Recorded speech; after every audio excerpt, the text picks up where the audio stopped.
नमस्कार दोस्तों, स्वागत है आपका दी सोशियोलॉजिकल स्पेस में। मेरा नाम है अंकित और आज हम करेंगे अपनी फटाफट सीरीज में 10 सोशियोलॉजी के मोस्ट इंपॉर्टेंट क्वेश्चंस को सॉल्व और हर ऑप्शन को देखेंगे कि वो ऑप्शन क्या कहता है। शुरू करते हैं बिना किसी देरी के। पहला क्वेश्चन है, सामाजिक संरचना की अवधारणा किस समाजशास्त्री ने दी थी? सामाजिक संरचना की अवधारणा दी थी टैलकट पार्सन्स ने। सामाजिक संरचना की अवधारणा किसने दी थी? टैलकट पार्सन्स ने। अगला देखते हैं, टैलकट पार्सन। मैक्स वेबर ने क्या कहा था? मैक्स वेबर ने कहा था, वेबर ने सामाजिक क्रिया, सोशल एक्शन, नौकरशाही यानी ब्यूरोक्रेसी पर ध्यान केंद्रित किया। इस बात को नोट कर लीजिएगा। किस किस को? सोशल एक्शन और ब्यूरोक्रेसी। अगला देखते हैं, टैलकट पार्सन्स ने क्या कहा? उन्होंने सामाजिक संरचना को एक प्रणाली के रूप में देखा जिसमें विभिन्न संस्थाएं, परिवार, शिक्षा और धर्म। टैलकट पार्सन ने क्या कहा? उन्होंने कहा कि समाज एक संस्था है, एक प्रणाली है, एक संस्थागत प्रणाली है जिसमें परिवार, शिक्षा और धर्म और कानून ये मिलकर उसको चलाती हैं। फिर आते हैं इमाइल दुर्खाइम। दुर्खाइम ने सामाजिक तथ्य, सोशल फैक्ट, सामूहिक चेतना के बारे में बात की है, लेकिन संरचना की संकल्पना पार्सन्स ने विकसित की है। ठीक है, अगला देखते हैं, एनोमी की अवधारणा किसने दी? एनोमी किसने दिया? इमाइल दुर्खाइम ने। अगला देखते हैं इसके बारे में और कुछ। Max weber. मैक्स वेबर क्या कहते हैं? उन्होंने समाज शास्त्र को समझने के लिए वर्स्टेहन मेथड दिया। इनकी बहुत मशहूर एक थ्योरी है वर्स्टेहन मेथड। वर्स्टेहन मेथड और सामाजिक क्रिया पर ध्यान केंद्रित करते हैं। किस किस पर? वर्स्टेहन और सामाजिक क्रिया। इमाइल दुर्खाइम देखते हैं, दुर्खाइम ने एनोमी की अवधारणा को दिया। एनोमी मतलब अलगाव जो सोसाइटी में पैदा हो जाता है, जो सोसाइटी में लोग खुद को अलग थलग या अमीर गरीब का जो एनोमी की भावना उनमें पैदा हो जाती है, वो वाली भावना क्या कहलाती है? एनोमी की भावना। Robert King Merton. मर्टन ने एनोमी की अवधारणा को आगे बढ़ाते हुए स्ट्रेन थ्योरी दिया। रॉबर्ट किंग मर्टन ने क्या कहा? इन्होंने इमाइल दुर्खाइम की कौन सी? एनोमी की अवधारणा को आगे बढ़ाते हुए स्ट्रेन थ्योरी कहा। ठीक है, फिर आते हैं अगस्त कॉम्ट। कॉम्ट ने समाजशास्त्र के एक स्वतंत्र विज्ञान के रूप में स्थापित किया। कॉम्ट कहते हैं कि ये जो सारी साइंसेज हैं, सारी साइंस है, मैथ से लेके कॉस्मोलॉजी तक जो भी है, वो सारी की सारी समाज शास्त्र के अंतर्गत आती हैं, लेकिन समाज शास्त्र किसी साइंस के अंतर्गत नहीं आता। अगला देखते हैं, भारत में जाति व्यवस्था का संरचनात्मक सांस्कृतिक दृष्टिकोण से अध्ययन किसने किया था? लुई ड्यूमो ने। Louis Dumont, G S. गुरे। उन्होंने जाति को ऐतिहासिक सांस्कृतिक दृष्टिकोण से देखा। आपके पास सवाल बन सकता है, तो आपको ध्यान रखना है किस चीज का? जी.एस. गुरे, इन्होंने ऐतिहासिक और सांस्कृतिक दृष्टिकोण से इसे भारतीय समाज का प्रमुख घटक बताया। एम.एन. श्रीनिवास पर आते हैं, उन्होंने संस्कृतिजेशन को बताया। किसको? संस्कृतिकरण को। संस्कृतिकरण को एक नाम और दिया जाता है, क्या? ब्राह्मणीकरण। ब्राह्मणीकरण संस्कृतिकरण को ही कहा जाता है। ठीक है, अगला देखते हैं, ए.आर. देसाई। ए.आर. देसाई ने क्या कहा? जाति एक आर्थिक राजनीतिक संरचना के रूप में देखी जाती है। ए.आर. देसाई ने क्या कहा? जाति एक आर्थिक और राजनीतिक रूप से देखी जाती है। जितनी भी आप देखते हैं कि राजनीति होती है, वो किस आधार पे होती है? वो जाति और धर्म के आधार पर ही होती है। ठीक है, धर्म वर्ड भी इसमें ऐड होना चाहिए। लुई ड्यूमो, उन्होंने जाति को श्रेष्ठता और अधीनता, हायरार्की और होलिज्म के रूप में बताया है। जैसे एम.एन. श्रीनिवास ने बताया, उन्होंने कर्नाटका के एक गांव में उन्होंने स्टडी करी। उन्होंने बताया कि अब जाति जो है वो उसमें उसका संस्कृतिजाइजेशन होता है। वो नीचे से ऊपर की ओर जाती है, वो नीचे से ऊपर के लोगों को देखती है कि हम भी टॉप तक कैसे पहुंचे। किसने बताया? एम.एन. श्रीनिवास ने। ठीक है, और देखते हैं, सांस्कृतिक लैग यानी कल्चरल लैग की संकल्पना किसने दी? विलियम ऑकबर्न ने। कल्चरल लैग की स्थापना किसने की? विलियम ऑकबर्न ने। और आगे देखते हैं, विलियम ऑकबर्न, उन्होंने बताया कि भौतिक संस्कृति, ठीक है, कौन सी संस्कृति? भौतिक संस्कृति। किसने बताई ये बात? विलियम ऑकबर्न ने बताया कि भौतिक संस्कृति तेजी से बदलती है। भौतिक संस्कृति तेजी से बदलती है, यानी कि कौन सा कल्चर? मटीरियलिस्टिक कल्चर तेजी से बदलता है। एक वक्त था जब सचिन तेंदुलकर, जब बहुत ज्यादा गाड़ियां नई आई थी भारत में, तो सचिन तेंदुलकर ने मारुति 800 ली थी। ठीक है, वो बहुत चर्चा का विषय था। आज सचिन तेंदुलकर BMW के ब्रांड एम्बेसडर हैं। ओके, तो भौतिक संस्कृति, सांस्कृतिक संस्कृति बहुत तेजी से बदलती है। आप उसको शादी के फेरों में भी ले सकते हैं, आप दहेज प्रथा में भी ले सकते हैं, आप घुड़चढ़ी में भी उसको डाल सकते हैं, आप गोद भराई में भी डाल सकते हैं, आप किसी भी चीज में मटीरियलिस्टिक कल्चर को डाल सकते हैं, उसको देख सकते हैं। हर्बर्ट स्पेंसर क्या कहते हैं, उन्होंने समाज को जैविक दृष्टिकोण से और सर्वाइवल ऑफ द फिटेस्ट की अवधारणा दी है। सर्वाइवल ऑफ द फिटेस्ट, इसके बारे में अगर समझते हैं तो इन्होंने कहा कि समाज में वही व्यक्ति जिंदा रह सकता है जो समाज में रहने के लिए बिल्कुल फिट है। ठीक है, अगर जैसे जीना चढ़ना है और एक लंगड़ा व्यक्ति है, उसके पास बैसाखी और व्हील चेयर भी नहीं है, तो वो क्या करेगा, वो जीना नहीं चढ़ सकता। ओके, वो जीना नहीं चढ़ेगा, या चढ़ेगा तो बाकी लोगों की दौड़ में बहुत पीछे रह जाएगा। इस बात को किसके उदाहरण में समझा गया, सर्वाइवल ऑफ द फिटेस्ट। इसके बारे में एक उदाहरण और दिया जाता है, जगत में घूसा से बलवान। ठीक है, जगत में घूसा से बलवान, ये सुपरमैन की अवधारणा भी दी जाती है। ठीक है, टालगट पार्सन क्या कहते हैं, उन्होंने सामाजिक प्रणाली सोशल सिस्टम के संतुलन पर ध्यान दिया, ना कि सांस्कृतिक लैग पर। टालगट पार्सन क्या कहते हैं, वो कहते हैं कि समाज में रहने के लिए एक फंक्शन चलता है। उन्होंने कहा ये पूरी सोसाइटी जो है ये मिलकर एक व्यक्ति को, एक फंक्शन को बनाती है। कोई एक फंक्शन या कोई एक व्यक्ति मिलकर सोसाइटी को नहीं बनाता। ठीक है, उन्होंने समाज पर ध्यान दिया, उन्होंने समाज को, सोसाइटी को ही प्रायोरिटी दी है। फिर कौन आता है, फिर आते हैं ब्रोनिस्लाव मैलिनोवस्की। इनका नाम ब्रोनिस्लाव मैलिनोवस्की भी है। वे एक नृविज्ञानी यानी कि एथनोमेथोडोलॉजिस्ट थे और कार्यात्मक दृष्टिकोण से संस्कृति का अध्ययन किया। उन्होंने देखा, जैसे उन्होंने कार्यात्मक दृष्टि से देखा कि कोई भी जाति करती क्या है, जातियों में डिफरेंशिएशंस क्या क्या है, जातियों में अलग अलग चीजें क्या हैं। जैसे अगर हम अफ्रीका में चले जाएं तो अफ्रीका में बहुत सारी जाति हैं, जिसमें से एक है हजाबे ट्राइब। हजाबे ट्राइब में किसी की शादी से पहले तो लड़के वालों को बकरे का कच्चा या कोई भी कच्चा मीट खाना होता है, उनको कच्चा मांस खाना होता है। तो अफ्रीका की हजाबे ट्राइब का ये नियम अलग है। और एक ट्राइब और है, वो ट्राइब क्या करती है, उस ट्राइब में लड़की को लाल मिट्टी से खुद को सजाना पड़ता है। वो लाल मिट्टी ही उसका क्या होती है, आभूषण। अगला देखते हैं, समाजशास्त्र के संघर्ष सिद्धांत, कॉन्फ्लिक्ट थ्योरी के जनक कौन है, कार्ल मार्क्स। कॉन्फ्लिक्ट थ्योरी, ठीक है, संघर्ष सिद्धांत। अगला देखते हैं क्या आता है, ठीक है, कार्ल मार्क्स, उन्होंने वर्ग संघर्ष, क्लास स्ट्रगल की अवधारणा दी है और पूंजीवाद के अंतर्गत। अच्छा, इसमें दोनों ऑप्शन दिए गए हैं, ठीक है, कार्ल मार्क्स और जॉर्ज सीमेल। ठीक है, ये आपसे किसी भी रूप में पूछा जा सकता है, या तो कार्ल मार्क्स या इसमें कार्ल मार्क्स की जगह सिर्फ जॉर्ज सीमेल भी हो सकते हैं। अगर दोनों ऑप्शन है तो दोनों पर ध्यान रखना है, और अगर सिर्फ एक कार्ल मार्क्स या जॉर्ज सीमेल है तो आपको बहुत सोचकर इन दोनों में से किसी पर भी टिक करना है। ओके, बाकी ऑप्शंस को देखते हैं। हर्बर्ट स्पेंसर देखते हैं, वो कार्यात्मकवादी थे, संघर्ष सिद्धांत से जुड़े नहीं थे। जॉर्ज सीमेल को देखते हैं, उन्होंने समाज में छोटे और बड़े संघर्ष, माइक्रो एंड मैक्रो लेवल पे जो भी कॉन्फ्लिक्ट होते हैं, उन्होंने उस चीज को समझाया। माइक्रो कॉन्फ्लिक्ट कौन से होते हैं, माइक्रो कॉन्फ्लिक्ट होते हैं जैसे मैं बाजार में निकला, किसी ने मुझे जाति सूचक शब्द कह दिया, किसी ने मुझको जातिवादी गाली दे दी। अब वो उस मार्केट से, उस बाजार से, उस भीड़ से वो चीज शुरू हुई, लेकिन मैं उस चीज में नहीं रुका। मैंने उसको 2 लोगों से कहा, 2 ने 4 से, 4 ने 6 से, 6 ने 8 से, 8 ने 12 या 15 लोगों से कहा, तो वो चीज क्या हो गई, वो और ज्यादा मैक्रो लेवल पर जाती गई, वो और ज्यादा फैलती गई। फिर वो उसके लिए ज्ञापन शुरू हुए, वो अखबार में आने शुरू हुए, लेकिन फिर उस चीज को किसी राजनीतिक पार्टी ने पकड़ा, उस राजनीतिक पार्टी ने उसको अपना एजेंडा बना लिया और वो उस चीज के लिए बढ़ती गई। कैसे शुरू हुआ, एक माइक्रो लेवल से वो चीज कहां पहुंची, एक मैक्रो लेवल तक, वृहद स्तर तक पहुंच गई। फिर देखते हैं, अगला देखते हैं, दोनों क्या कहते हैं, सही, क्योंकि मार्क्स ने आर्थिक संघर्ष और सीमेल ने सामाजिक स्तर पर संघर्ष बताया। मार्क्स ने क्या बताया, आर्थिक संघर्ष, और सीमेल ने क्या बताया, सामाजिक लेवल पर संघर्ष। दोनों बातों को मिलाकर हम पढ़ेंगे। छद्म चेतना, फॉल्स कॉन्शियसनेस क्या है, फॉल्स कॉन्शियसनेस की अवधारणा किसने दी, मैक्स वेबर। ठीक है, फॉल्स कॉन्शियसनेस की अवधारणा दी थी कार्ल मार्क्स ने। वो कहते हैं लोगों को धर्म की अफीम पिलाई जा रही है, उनको झूठा विश्वास दिया जा रहा है, उनकी चेतना को झूठ से भरा जा रहा है कि धर्म ही तुम्हारे लिए सब कुछ है।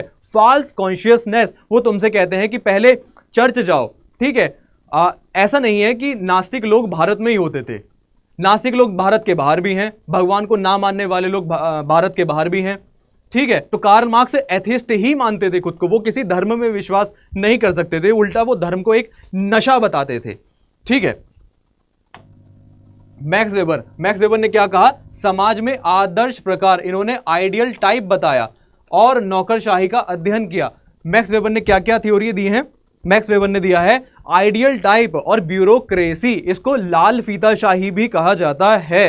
ठीक है, इन्होंने कहा कि समाज में ब्यूरोक्रेसी ही है, हर कोई किसी ना किसी का नौकर है, ऊपर बैठा हुआ व्यक्ति भी किसी का नौकर है या वो किसी के लिए काम कर रहा है। अगर व्यक्ति किसी के लिए काम कर रहा है तो वो उसका नौकर ही है। अगर कोई ये माने कि मैं समाज में बहुत अमीर व्यक्ति हूं, मेरे पास आर्थिक संभावनाएं, आर्थिक साधन या उत्पादन के साधन, मोड ऑफ प्रोडक्शन बहुत ज्यादा हैं, तो वो समझेगा कि मैं मालिक हूं, ठीक है, लेकिन वो भी किसी ना किसी के लिए काम कर रहा है, वो भी ब्यूरोक्रेट ही है। किसका ब्यूरोक्रेट है? वो समाज का ब्यूरोक्रेट है। लेकिन इस चीज में ये क्या कहते हैं? ये कहते हैं कि सभी नौकर हैं अपने से ऊपर वाले के, ठीक है। कार्ल मार्क्स क्या कहते हैं? कार्ल मार्क्स कहते हैं श्रमिक वर्ग को उनकी वास्तविक स्थिति का, ठीक है, इस बात को जरा नोट डाउन कर लीजिएगा, श्रमिक वर्ग को उनकी वास्तविक स्थिति का एहसास नहीं होता। मजदूरों को कभी नहीं पता होता कि ऊपर क्या चल रहा है, टेबल के उस पार कौन सी बात हो रही है। उन्हें नहीं पता होता कि हमारा मालिक जितनी हमें मजदूरी दे रहा है, अगर वो हमें 200 रुपए दे रहा है तो 800 रुपए का मुनाफा वो कमा रहा है। और जब मजदूर को पता चल जाता है कि ये सब झूठ है, मेरे साथ कुछ ना कुछ खिलवाड़ हो रहा है, वहां से क्या होता है? वहां से क्रांति, ठीक है, वहां से रेवोल्यूशन पैदा होता है। एंटोनियो ग्राम्सी क्या कहते हैं? उन्होंने सांस्कृतिक वर्चस्व, कल्चरल हेजीमनी की अवधारणा दी। भाई क्या करा एंटोनियो ग्राम्सी ने? कल्चरल हेजीमनी की अवधारणा दी है, ठीक है। इसको प्राधान्य का सिद्धांत भी कहते हैं। अगर आपसे यूजीसी नेट में पूछा जाए कि प्राधान्य का सिद्धांत किसने दिया, तो आपको किस पर टिक करना है? Antonio Gramsci. अब लुई अल्थुजर पर आते हैं। उन्होंने वैचारिक राज्य उपकरण, आइडियोलॉजिकल स्टेट, ठीक है, आपको सिर्फ आइडियोलॉजिकल स्टेट ही याद रखना है, ओके, आइडियोलॉजिकल स्टेट। उन्होंने वैचारिक राज्य उपकरण की अवधारणा प्रस्तुत की। आप इस लेक्चर में, इस वीडियो में समझ पाएंगे कि एक क्वेश्चन से हम 4 और नए कॉन्सेप्ट समझ पा रहे हैं, ठीक है। इसको रिपीट करके देखिएगा बार बार। सामाजिक गतिशीलता, सोशल मोबिलिटी के प्रमुख प्रकार कौन कौन से हैं? बताइए, सोशल मोबिलिटी के प्रमुख प्रकार कौन कौन से हैं? पहला आता है ऊर्ध्वगामी और अधोगामी, ठीक है। क्या समाज सिर्फ नीचे से ऊपर की तरफ जाता है या सिर्फ ऊपर से नीचे की तरफ आता है?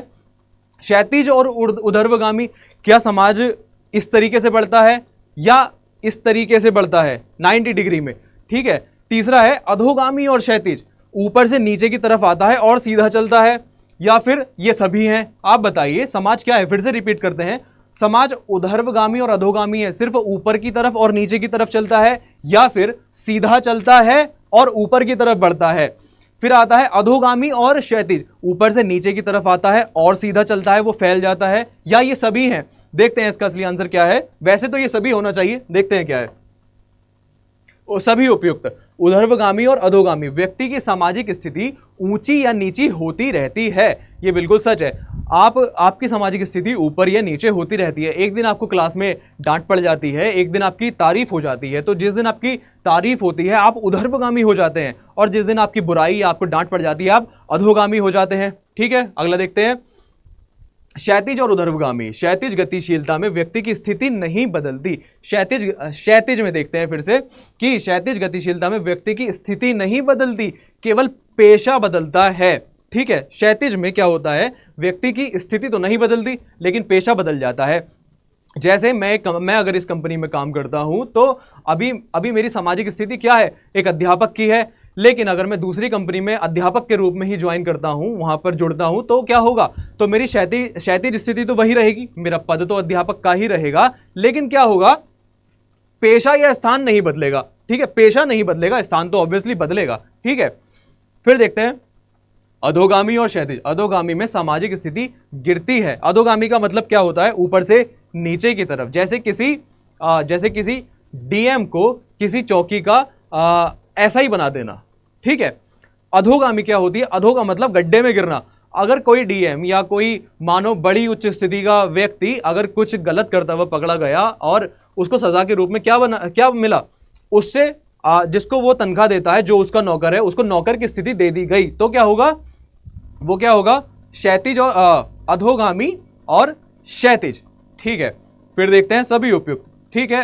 इसका और देखते हैं, एम.एन. श्रीनिवास ने संस्कृतिकरण, संस्कृताइजेशन की अवधारणा किस प्रकार के परिवर्तन के लिए प्रस्तुत की? पहले समझ लेते हैं। एम.एन. श्रीनिवास ने कर्नाटक के श्रीपुरम में एक रिसर्च करी, उसमें उन्होंने पाया कि जो निम्न स्थिति के लोग हैं, जो निम्न वर्ग के लोग हैं, वो अपने से उच्च वर्ग के लोगों को देखकर उनके जैसी स्थिति प्राप्त करना चाहते हैं। जैसे उस गांव के लोगों ने देखा कि ब्राह्मण मदिरा नहीं पीते, मीट मांस नहीं खाते, मंदिर जाते हैं, रोज साफ सुथरा रहते हैं, अपने घर को साफ रखते हैं, खुद को पवित्र रखते हैं। तो उन लोगों ने क्या करा, उन लोगों ने ब्राह्मणों की तरफ, क्योंकि ब्राह्मणों की स्थिति भारत में ऊंची होती है या हर जगह ऊंची होती है, तो उन्होंने क्या करा, उन्होंने उनको कॉपी करा। उस गांव के लोगों ने उनको कॉपी करा, उन्होंने भी मीट मांस खाना छोड़ा, उन्होंने शराब छोड़ी, उन्होंने खुद को साफ रखा, उन्होंने खुद को पवित्र करना शुरू किया। तो फिर धीरे धीरे क्या हुआ, 50 या 100 सालों में उनका सरनेम भी चेंज हो गया। वो लोग भी निम्न वर्ग से उठकर कहां पहुंचे, ब्राह्मण वर्ग तक पहुंच गए।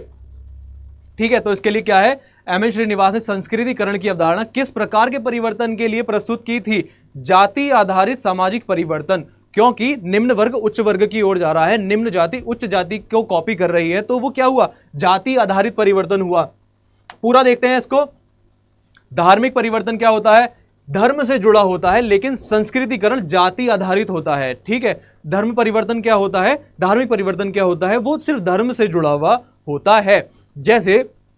जैसे मेरा धर्म कहता है कि मुझे मंदिर जाकर सुबह शाम को पूजा करनी चाहिए, किसी भगवान की मूर्ति के आगे हाथ जोड़ने चाहिए, वहीं दूसरा मेरा भाई धर्म जो है, मेरा इस्लाम धर्म जो है, वो कहता है कि मुझे 5 टाइम की नमाज पढ़नी चाहिए, मुझे साल में एक बार रोज़ा रखना चाहिए पूरे महीने का। ठीक है, मुझे ज़कात अदा करनी चाहिए। वो क्या होगा, अगर मैं वो चीज़ें अपना लेता हूं तो वो क्या होगा, वो मेरा धार्मिक परिवर्तन होगा। आर्थिक परिवर्तन क्या है, यह अवधारणा आर्थिक परिवर्तन से संबंधित नहीं है। आर्थिक परिवर्तन ठीक है। राजनीतिक परिवर्तन क्या है, संस्कृतिकरण का सीधा संबंध राजनीति से नहीं है, कल्चर का सीधा संबंध राजनीति से नहीं है, उसका संबंध है जाति से। ठीक है, देखते हैं। समाजशास्त्र में प्रतीकात्मक अंतःक्रियावाद, सिंबॉलिक इंटरैक्शनिज्म की अवधारणा किसने दी थी? जॉर्ज हर्बर्ट मिड ने। सिंबॉलिक इंटरैक्शनिज्म की अवधारणा किसने दी थी? जॉर्ज हर्बर्ट मिड ने। बाकी ऑप्शंस को क्लियर करते हैं। मैक्स वेबर ने क्या कहा, उन्होंने समाज को समझने के लिए वर्स्टेहन मेथड दिया। ठीक है, इस वर्ड को आपको याद रखना होगा। कौन सा? Verstehen method. मैक्स वेबर ने समाज को समझने के लिए कौन सा मेथड दिया? वर्स्टेहन पद्धति, या उसको वर्स्टेहन मेथड भी कहते हैं। रॉबर्ट मल्टन ने क्या करा, उन्होंने कार्यात्मकता, फंक्शनलिज्म पर बात की। रॉबर्ट किंग मल्टन ने क्या करा, उन्होंने फंक्शनलिज्म पर बात करी, जैसे दुर्खिम ने बात की है। दुर्खिम और मल्टन ये दोनों फंक्शनलिस्ट थ्योरिस्ट ही हैं, फंक्शनलिस्ट थिंकर ही हैं। ये बात करते हैं कि पूरा समाज जो चलता है वो कैसे चलता है, वो छोटे छोटे फंक्शंस पर चलता है। जैसे मेरे सामने ये कैमरा है, ये कैसे चल रहा है? ठीक है, आप अपने मोबाइल में मुझे देख रहे हैं, मुझे बोलता हुआ देख रहे हैं, तो वो फंक्शन कैसे कर रहा है? आप मुझे देख रहे हैं, आपकी डिस्प्ले फंक्शन कर रही है, आप मेरी आवाज़ सुन रहे हैं, आपका स्पीकर फंक्शन कर रहा है, आपका मोबाइल ऑन है, आपका कंप्यूटर, आपका लैपटॉप ऑन है, उसकी बैटरी, वो बिजली उसमें फंक्शन कर रही है, इसलिए तो चल रहा है ना। ठीक है, इसी तरह से ये सारे फंक्शन मिलकर इस प्रोसेस को, आपके मेरे लेन देन को, आपके मेरी बातचीत को पूरा कर रहे हैं। ठीक है, फिर आते हैं हम टैलगट पार्सन पे। ये संरचनात्मक कार्यात्मकता, स्ट्रक्चरल फंक्शनलिज्म के समर्थक थे। ठीक है, सोशियोलॉजी में एक टर्म आता है स्ट्रक्चरल फंक्शनलिज्म, यानी संरचनात्मक प्रकार्यवाद। वो पूरी संरचना की भी बात करते हैं और उसके फंक्शन की भी बात करते हैं। जैसे हमारी बॉडी है, दुर्खिम ने समाज को एक लिविंग ऑर्गेनिज्म कहा है। कैसे? कि समाज भी एक जगह स्थिर नहीं रहता है, वो धीरे धीरे आगे बढ़ता रहता है। जैसे सांप भी धीरे धीरे ऐसे आगे बढ़ता है, हम भी अपने कदमों को आगे बढ़ा के आगे बढ़ते हैं। सारे ऑप्शंस को देखते हैं फिर से। फंक्शनलिज्म का आधारभूत सिद्धांत क्या है? बताइए, फंक्शनलिज्म का आधारभूत सिद्धांत क्या है? समाज एक गतिशील व्यवस्था है, क्या यह फंक्शनलिज्म का आधार है? समाज एक स्थिर संरचना है, क्या यह फंक्शनलिज्म का आधार है? समाज केवल टकराव से संरचित होता है, क्या यह फंक्शनलिज्म का उदाहरण है? समाज में केवल परिवर्तन ही स्थायी है कि बदलाव होना ही होना है? कौन सा इसका सही ऑप्शन है? बताइए। समाज एक गतिशील व्यवस्था है, हाँ बिल्कुल है। समाज एक स्थिर संरचना है, बताओ आप लोग। समाज केवल टकराव से संचालित होता है, समाज में केवल परिवर्तन ही स्थायी है। समाज एक गतिशील व्यवस्था है, the society is a living organism.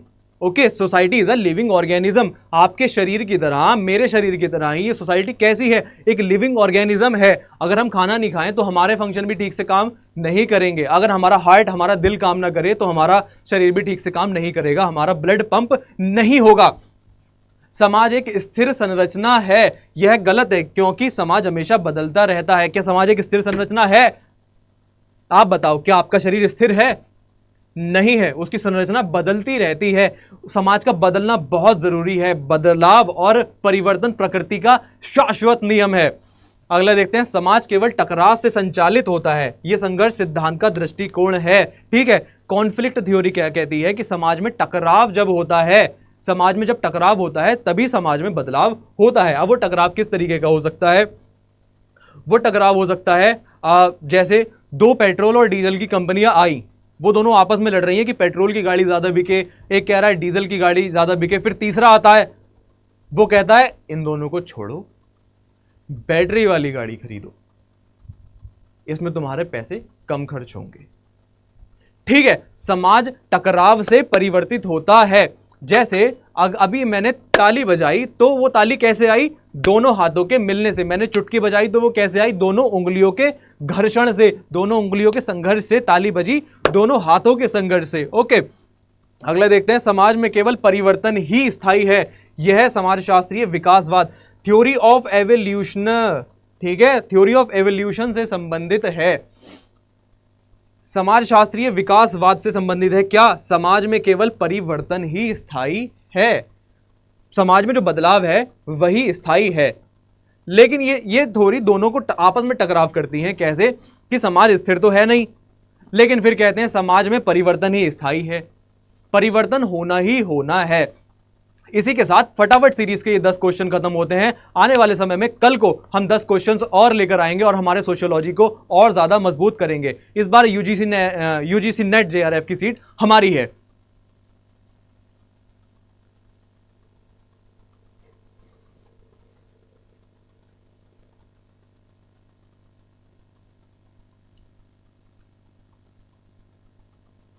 मिलते हैं कल हमारी फटाफट सीरीज के 10 और क्वेश्चंस के साथ। तब तक के लिए बने रहिए मेरे साथ, तब तक के लिए बने रहिए।